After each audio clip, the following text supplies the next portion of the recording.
Good morning, everybody. Yes, I have had a haircut. Day 14. The Virgin Mary arrives at the temple and becomes the model of all souls consecrated to God. The soul to the Heavenly Queen, the model of souls.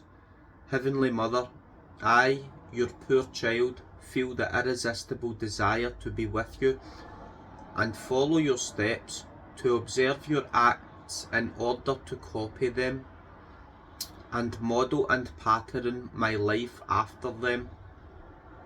I feel such a great desire to be guided by you, as I can do nothing on my own, but with you, my mother, who loves me so much, I will be able to do the divine will like you. Lesson of the Queen of Heaven, the model of souls. My dearest child, it is my ardent desire to let you observe my acts, so that love may infuse in you the desire to imitate your mother. Therefore, place your hand in mine. I will be overjoyed to have my child together with me. Now, listen closely and listen to what I wish to tell you.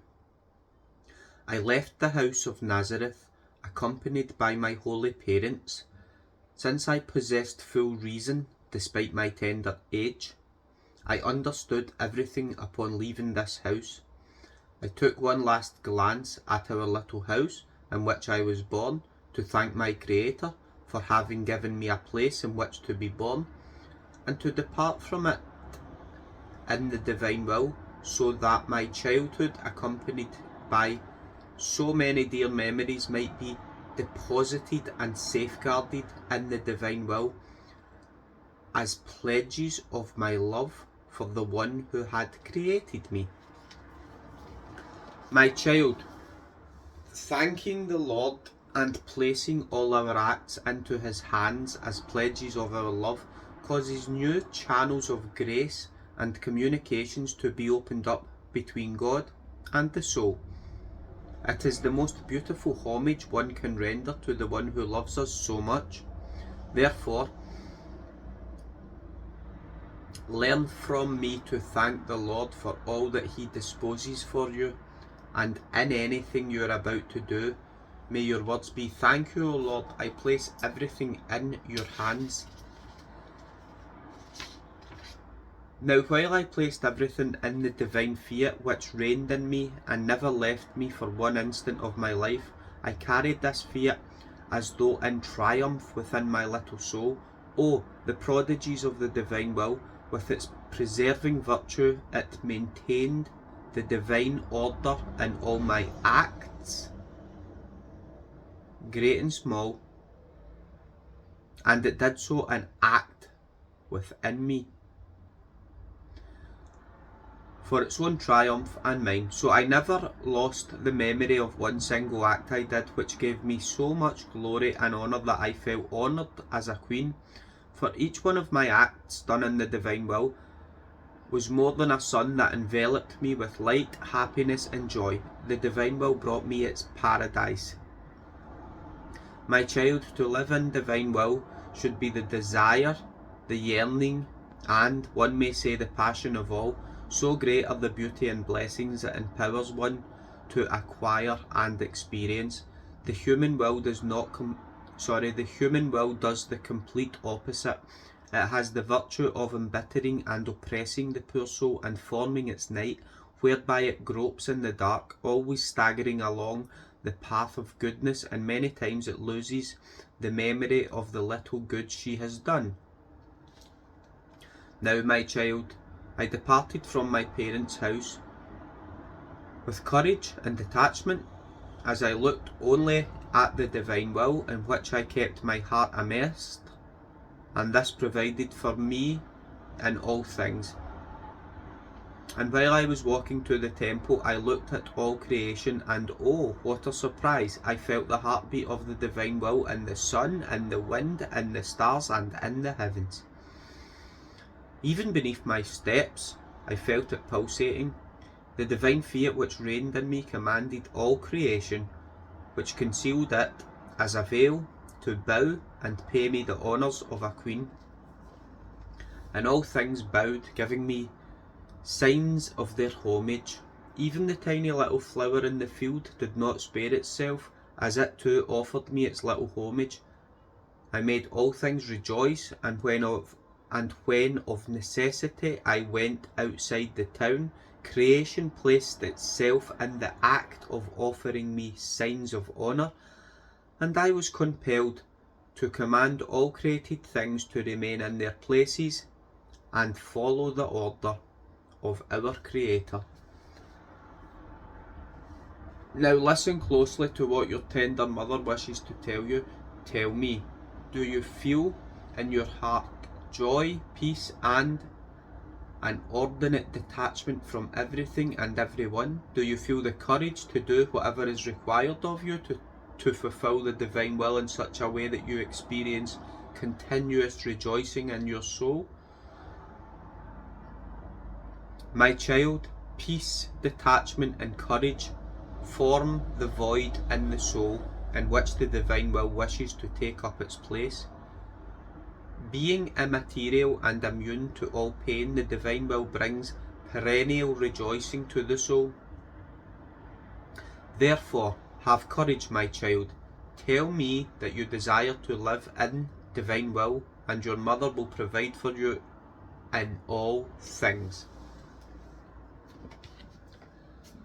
The soul, my mother, your lessons enrapture me and descend deep within my heart. Since you lovingly desire that your child live in the divine will with your maternal dominion, empty me of everything, infuse in me the necessary courage to give death to my human will.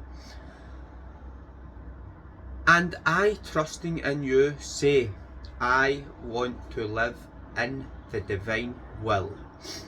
Aspiration, today to honour me, grant me all your acts as a pledge of your love for me, saying, I love you, my mother, and I will deposit all your acts in the divine will.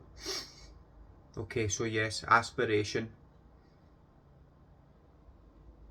We've to give Mary all of our acts as a pledge of our love for her.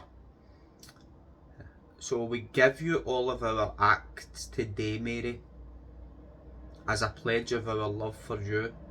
And we say, Mary, our mother, we love you. And it says that, and Mary will deposit all of our acts in the divine will. Thank you, Mary. Exclamation, Heavenly Mother, empty me of everything and hide me in the will of God. That's day 14 done, but there's a few wee points it makes at the bottom. I've not read them, but let's read them, see what they say. 98. Louisa uses the scholastic expression in act to convey the timelessness of Jesus' theandric acts that impacted the actions of all the creatures of the past, present and future concomitantly.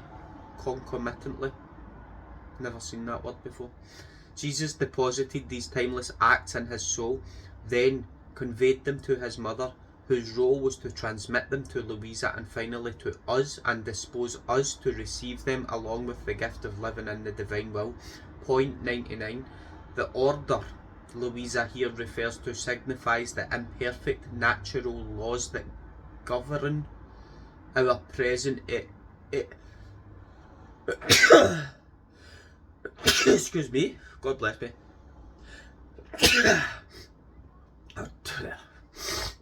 Start that one again. 99. The order Louisa here refers to signifies the imperfect natural laws that govern our present earth on account of original sin. If before sin all creation in Eden was obedient to Adam, every nod after sin, all creation turned against him and became subject to corruption.